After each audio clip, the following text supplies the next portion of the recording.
Good morning everyone. Myself Manjusha There and today is my topic is the blood. So, the blood is a fluid connective tissue. It transports nutrients and waste throughout the body. Blood composed of two parts, that is blood cells and blood plasma. Then blood cells present in 45% in amount and blood plasma proteins is present in 55% in amount. So blood plasma contains 92% water and salt and 8% plasma proteins. So, plasma proteins contains three proteins, that is albumin, globulin and fibrinogen. Albumin is responsible for the maintenance of osmotic pressures, that is it is responsible for viscosity of blood. Then globulin, it is responsible for the production of antibodies against the infection. Then fibrinogen, it is the clotting factor. Then we see blood cells. So there are main three types of blood cells, that is RBC, WBC and platelets. First, RBC means red blood cells. It is also known as erythrocytes. The main function of RBC is to carry oxygen to the tissue. So, RBC are in bioconcave in shape. The nucleus is not present in RBC. Then, the lifespan of RBC are 120 days. The production of RBC occurs in red bone marrow and the destruction of RBCs occurs in spleen and liver. So, the normal count of RBC in female, that is 3.5 to 4.5 millions per cubic mm, and in male 4.5 to 6.5 millions per cubic mm. Then in RBC, hemoglobin are present for carrying oxygen. So the normal count of hemoglobin in female is 12 to 14 gram per dl and in male 14 to 16 gram per dl. Then if the amount of RBC increase, that is known as polycythemia disease, and if the amount of RBC is decreased, that is known as anemia, which means we can say that oxygen carrying capacity is decreased in anemia. So second one is WBC, that is white blood cells. It is also known as erythrocytes. White blood cells is responsible for the fight against many type of infections and allergies. The normal count of WBCs are 14,000 to 11,000. Then the lifespan of WBCs are 9 to 12 days. So WBC, it is divided into two parts, granulocytes and agranulocytes. Granulocytes, it contains cytoplasmic granules, and agranulocytes which is do not contain cytoplasmic granules. So granulocytes again divided into three parts, that is neutrophils, eosinophils and basophils. Neutrophils means it is the first responders against antigens or against infections. 40 to 60% in WBC there are neutrophils present. Then eosinophils. Eosinophils activate against many viral infection or bacterial infection or in hypersensitivity reactions and allergic reactions. Then basophils, it activates histamines and it activates in inflammation and swelling condition. So this is all about granulocytes. Then agranulocytes, it is divided into two parts. First is monocytes and second is lymphocytes. Monocytes is responsible for the phagocytosis. Phagocytosis means it engulfs bacteria to kill them. And lymphocytes, it again is divided into two parts, that is B lymphocytes and T lymphocytes. B lymphocytes is responsible for the production of antibodies against the antigen, and T lymphocytes is responsible for the self participation against the infection. So this is all about the WBC, and if the WBC count increase in the body, it causes leukemia, and if the WBC count is decreased, that is causes leukocytopenia. So this is all about the WBC.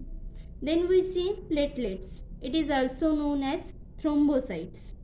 It is responsible for the clotting process. The lifespan of platelets is 5 to 10 days. So, if the platelets amount is increased in the body, it causes thrombocytosis, and if the number of platelets decrease, it causes thrombocytopenia. There are another disease also, that is purpura. In that case, number of platelets are decreased and it causes bleeding in skin or mucus. Then it results in the bluish or blackish patches.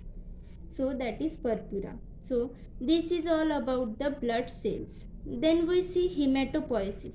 So hematopoiesis is one of the process in which the formation of red blood cells in red bone marrow.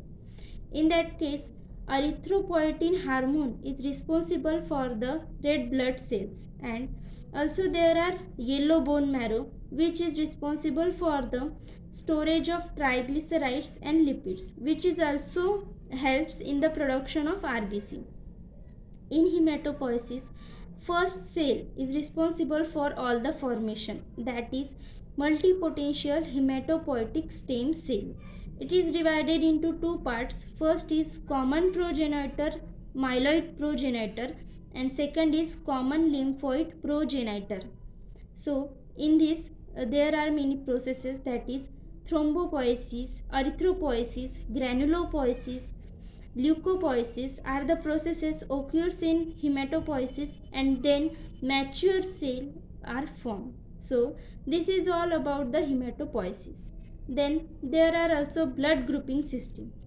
There are two types of blood grouping system, ABO blood grouping system and second is RH blood grouping system.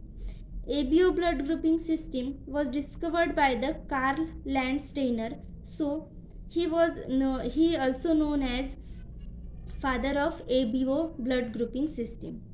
Also they have Nobel Prize on immunology. Then ABO blood group system decides the whether the blood is A blood group or B blood group or AB blood group or O blood group. This is decides on the basis of which antigen is present on the RBC surface. If A antigen is present on RBC surface, that is A blood group. If B antigen is present on RBC surface, it is B blood group. If A and B both antigen are present on the RBC surface, that is AB blood group. And if no antigen is present on RBC surface, that is O blood group. So this is all about the ABO blood group system. Then second is RH blood grouping system. This blood grouping system decides whether the blood group is positive or negative on the basis of D antigen is present or absent. Means if D antigen is present on the RBC surface, that is RH positive blood group, and if D antigen is absent on the RBC surface, that is RH negative blood group. In that case, there one disease occurs, that is erythroblastosis fetalis, which means in that case mother is negative and negative RH and fetus is positive. So in that case, in first pregnancy there are no complications because there are time to form antibodies against the antigen. But in second pregnancy, antibodies attacks on the fetus antigens because antibodies are already formed in mother body. So in that case, we take anti-D injection to the mothers. So antibodies coat and fetus are safe. So this is all about the blood grouping system. Then there are some blood disorders due to deficiency of many types of blood cells. So there are anemia, which means oxygen carrying capacity is decreased, that is the decreased amount of RBC. Then iron deficiency anemia, folate deficiency anemia, sickle cell anemia, pernicious anemia, and the main two disorder, that is genetically disorder of blood, that is thalassemia and hemophilia. Thalassemia means lack of hemoglobin, and hemophilia means lack of clotting factor. Hemophilia is again three types: hemophilia A, hemophilia B, and hemophilia 3.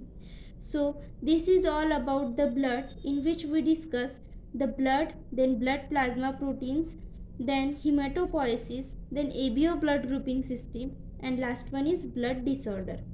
Thank you.